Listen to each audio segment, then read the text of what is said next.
দশম শ্রেণীর শিক্ষার্থীরা, তোমাদেরকে আজকের ক্লাসে স্বাগতম। আশা করছি তোমরা সবাই সুস্থ আছো, ভালো আছো।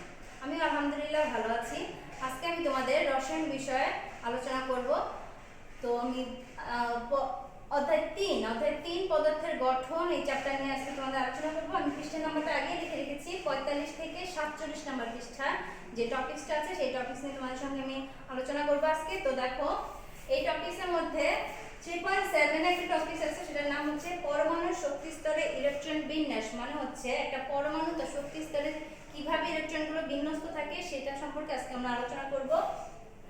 আমরা অবশ্যই এতদিনে মৌলগুলোর নাম জেনে গেছি এবং মৌলগুলোর সাথে সাথে সেই মৌলগুলোর পারমাণবিক সংখ্যা সেগুলো আমরা জেনে গেছি। তাই আমি এগুলো মৌলগুলোর ধাপে ধাপে আগেই তুলে ফেলেছি ছকে।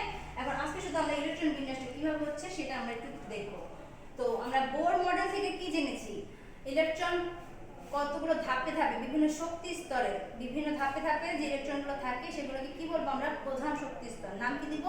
প্রধান শক্তি স্তর। এবং সেই প্রধান শক্তি স্তরকে বোরের মধ্যে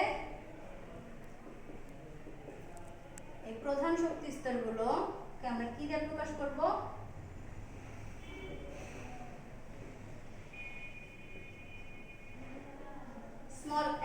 স্মল n দিয়ে আমরা প্রকাশ করব, যেখানে n এর ভ্যালুটা আমরা 0 1 2 3 এভাবে সামনে এগোতে থাকবে। আর এই প্রধান শক্তি স্তরের মধ্যে যতগুলো স্তর থাকবে প্রত্যেকটা স্তরে একটা করে নাম থাকবে। সেই প্রত্যেকটা স্তরের নামগুলো আমরা K L M N এভাবে আমরা প্রকাশ করব। এখন এই যে প্রধান শক্তি স্তরে n, এখন প্রতি শক্তি স্তরে আমার কয়টা করে ইলেকট্রন থাকবে সেইটা আমরা একটা সূত্রের মাধ্যমে আমি বের করতে পারবো। সেই সূত্রটা হচ্ছে 2n² সূত্র। এই সূত্রটা অ্যাপ্লাই করলে আমি জানবো কোন শক্তি স্তরে কয়টা করে ইলেকট্রন যাবে। এখানে শক্তি স্তর বলতে এখানে প্রধান শক্তি স্তর মানে বুঝেছি 1 দিয়ে প্রধান শক্তি স্তর, 2 দিয়ে দ্বিতীয় শক্তি স্তর, 3 দিয়ে তৃতীয় শক্তি স্তর। মানে k এর ভ্যালু এখানে 1, l এর ভ্যালু 2, n এর ভ্যালু হচ্ছে 3, এভাবে করে সামনের দিকে এগোবে ক্রমান্বয়ে। এখন আমি দেখি k এর ক্ষেত্রে প্রধান শক্তি স্তর হচ্ছে 1, তাহলে 2n² সূত্র অনুসারে আমার কয়টা ইলেকট্রন থাকবে? 2 * 1² = 2টি। তার মানে k শক্তি স্তরে আমার সর্বাধিক ইলেকট্রন সংখ্যা থাকবে 2টি। k এর পরে হচ্ছে l, l মানে হচ্ছে 2, মানে দ্বিতীয় প্রধান শক্তি স্তর। 2 এর মধ্যে 2n² সূত্র দিলে আমার হচ্ছে 2 * 2² মানে হচ্ছে 2² মানে 4, 4 দুগুণে 8। তার মানে দ্বিতীয় শক্তি স্তরে আমার সর্বাধিক 8টা ইলেকট্রন সেখানে থাকতে পারবে।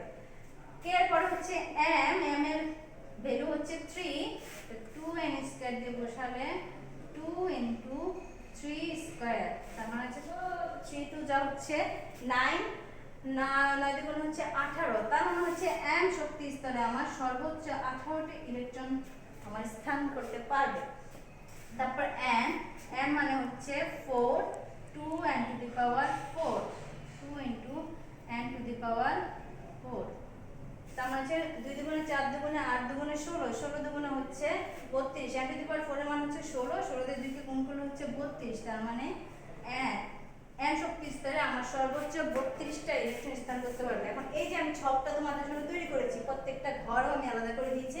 এখন আমি দেখব প্রত্যেকটা মৌল মধ্যে কোন কোন শক্তি স্তরে সেই ইলেকট্রনগুলো লাস্ট শক্তি স্তর পর্যন্ত কোথাও পর্যন্ত যায় বা কিভাবে বিন্যস্ত হচ্ছে। প্রথমে আছে হাইড্রোজেনের পারমাণবিক সংখ্যা হচ্ছে 1টা, তার মানে হাইড্রোজেনের ইলেকট্রন সংখ্যা হচ্ছে 1টা। তার মানে প্রথম শক্তি স্তর মানে k তে আমি যাব। k তে আমার সর্বোচ্চ যেতে পারবো কয়টা? 2টা। কিন্তু আমার এখানে আছেই 1টা, তাহলে আমার সমস্যা নেই, আমি একটাই দিব। আছে আমার একটা, সর্বোচ্চ না 2টা যেতে পারবে। 2টার বেশি হলে তখন আমি পরের স্তরে যাব। এরপর দেখো হিলিয়াম, হিলিয়ামে আছে কয়টা? 2টা। তার মানে আমার যেহেতু এখানে সর্বোচ্চ 2টা আমি জায়গা দিতেই পারবো, তার মানে এখানে আমার 2টা দিয়ে দিলাম। লিথিয়াম, লিথিয়ামে আছে 3টা, 3টার মধ্যে এখানে সর্বোচ্চ যেহেতু আমি 2টা দিতে পারবো তাই আমি 2টা দিলাম। বাকি রইল আর একটা, এই একটা এখন যাবে l শক্তি স্তরে। l শক্তি স্তরে আমার সর্বোচ্চ যেতে পারবে 8টা, তাহলে আমি একটা সেখানে যেখানে 8টা যেতে পারবে সেখানে তো একটা ইজিলি যেতে পারবে। বেরিলিয়ামে আছে 4টা, 4টা মানে হচ্ছে এখানে সর্বোচ্চ 2টা যেতে পারবে k শক্তি স্তরে, l শক্তি স্তরে যেতে পারবে হচ্ছে বাকি 2টা। বোরনে সর্বোচ্চ এখানে দুইটা, তাই দুইটা, পরের শক্তি স্তরে যেহেতু সর্বোচ্চ 8টা দিতে পারবে তাই 3টা আমি ইজিলি এখানে দিতে পারবো। কয়টা আছে? কার্বন, কার্বন আছে 2টা, এখানে যাবে বাকি 4টা। নাইট্রোজেন, নাইট্রোজেনে প্রথমে যাবে 2টা, তারপর বাকি থাকে কয়টা? 5টা। এরকম করে অক্সিজেনে 2টা, বাকি থাকবে 6টা। ফ্লোরিনে 2টা, বাকি থাকবে 7টা। নিয়নে 2টা, বাকি থাকবে 8টা। সোডিয়ামে এখানে 2টা সর্বোচ্চ যেতে পারবে। এল শক্তি স্তরে দেখো সর্বোচ্চ যেতে পারবে 8টা, তার মানে আমি এখানে বাকি 9টা আমি এখানে বসাতে পারবো না, এখানে আমার 8টা বসিয়ে বাকি যে একটা সেটাকে আমি সরিয়ে ফেলবো এম শক্তি স্তরে। এম শক্তি স্তরে সর্বোচ্চ যেতে পারবে হচ্ছে 18টা, তার মানে আমাকে ইজিলি এখানে একটা আমাকে ধারণ করতে পারবে। ম্যাগনেসিয়ামে আছে প্রথম শক্তি স্তরে 2টা, দ্বিতীয় শক্তি স্তরে 8টার বেশি যেতে পারবে না। 8 আর 2 10, আর বাকি থাকবে ইলেকট্রন 2টা, এই বাকি 2টাকে আমি এখানে নিয়ে নিলাম। অ্যালুমিনিয়ামে 2টা, এখানে বাকি 8টা, 8 আর 2 10, আর বাকি থাকবে আরো 3টা। সিলিকনে 14টা, 2টা 8টা, 8 আর 2 10টা, বাকি থাকবে আরো 4টে, 4টে এখানে চলে যাবে। পরেরটা ফসফরাস, ফসফরাসে 2টা 8টা, বাকি 5টা এখানে। সালফার হচ্ছে 2টা 8টা, বাকি 6টা। ক্লোরিনে হচ্ছে 2টা 8টা, বাকি 7টা। আর্গনে হচ্ছে 2টা 8টা 8টা। এই পর্যন্ত আমার ইলেকট্রন বিন্যাসে বা কোনো ধরনের কোনো জটিলতা আমি দেখি নাই। আমার সূত্র অনুসারেও সবকিছু ঠিক ছিল এবং আমার এখানে ছকটাও খুব সুন্দরভাবে মানে পূরণ হয়েছে। কিন্তু সমস্যাটা হবে 19 নাম্বার থেকে।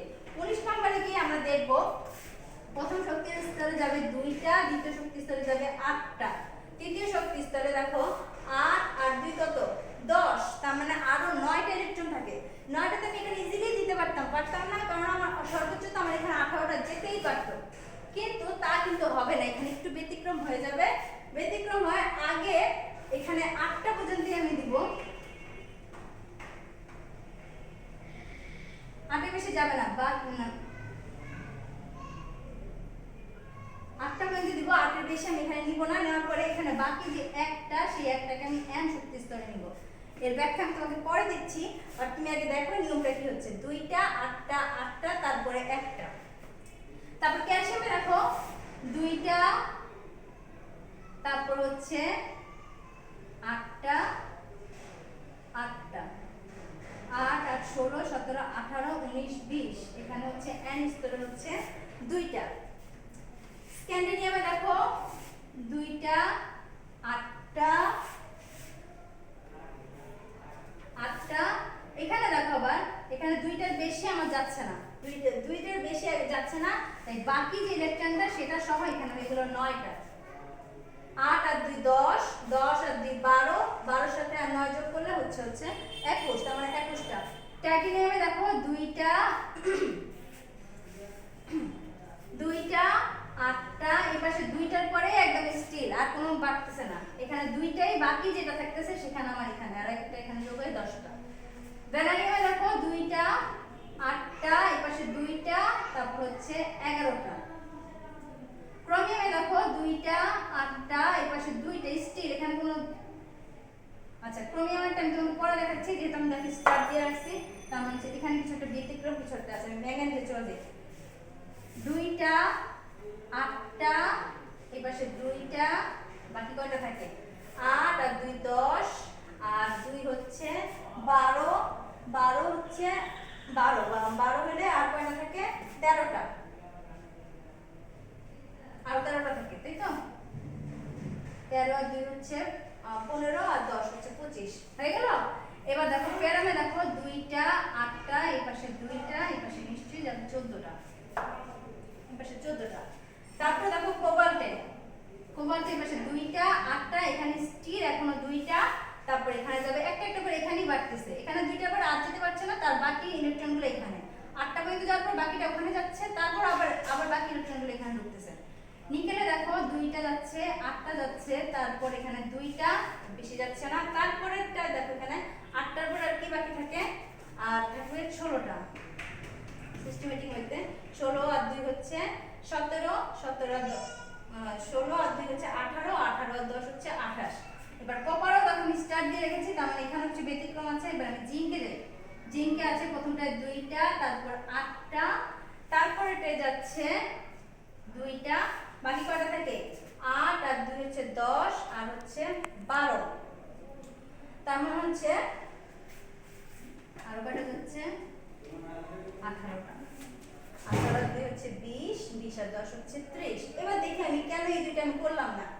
এই দুইটা যদি এই নিয়মের মধ্যে মতো হতো তাহলে হতো, কিন্তু এই নিয়ম থেকে আবার তার আবার একটু ব্যতিক্রম চরিত্র, সেজন্য দেখো ক্রোমিয়ামে দেখো প্রথমে 2টা, তারপর এখানে 8টা, এখানেও প্রথমে 8টা ঢোকার পরে আর ঢুকবে না, তারপর এখানে ঢুকবে, এখানে ঢোকার পরে এখানে 2টা ঢোকার কথা, কিন্তু তা না, এখানে কি করবে তারা একটা ঢুকে, কেন আমার এখানে 2টা ঢুকতে পারতো না, ইলেকট্রন তো আমার ছিল, কিন্তু সেখানে একটা ঢুকে বাকি ইলেকট্রনগুলো সে আবার এখানে নিয়ে আসবে। কত হইল 13 আর 1 14, 14 আর 10 হচ্ছে 24। ওকে, আর কপারের মধ্যে দেখো প্রথম স্তরে 2টা, তারপর স্তরে 8টা, এরপরটা 8টার পরে ধরো 8টা গেল, তার বাকি স্তর বাকিটা এখানে 2টা যাওয়ার কথা, কিন্তু এখানে একটা গিয়ে বাকি ইলেকট্রনগুলো সে আবার এখানে পাস করে ফেলবে। বাকি কয়টা থাকে 8 আর 2 হচ্ছে 10, 10 আর 8 হচ্ছে 18, 18 18 এখানে তো 19, তার মানে 8 আর 2 হচ্ছে 10, 10 11 12 13 14 15 16 17 18, 18টা, 18টা আর হচ্ছে এখানে কয়টা যাবে আরো 10টা যাবে, মানে এখানে কিন্তু আমার 2টা যেতে পারতো না, পারতো নিয়ম অনুসারে আমার 2টা যেতে পারতো, কিন্তু এখানে একটা থেকে বাকি ইলেকট্রনটা সে আবার এখানে পাস করতেছে, তার মানে এখানেও হচ্ছে কয়টা 18টা। এখন এই যে ক্রোমিয়াম আর ক্রোমিয়াম আর কপারের ব্যতিক্রম তো আলাদা বিষয়, এটা তো ব্যতিক্রম ধর্মী, সেটা আমি ব্যাখ্যা তোমাকে পরের ক্লাসে বা পরের কোনো চ্যাপ্টারে গেলে আমার তখন পরের টপিকসে আমার এই ব্যাখ্যাটা আসবে।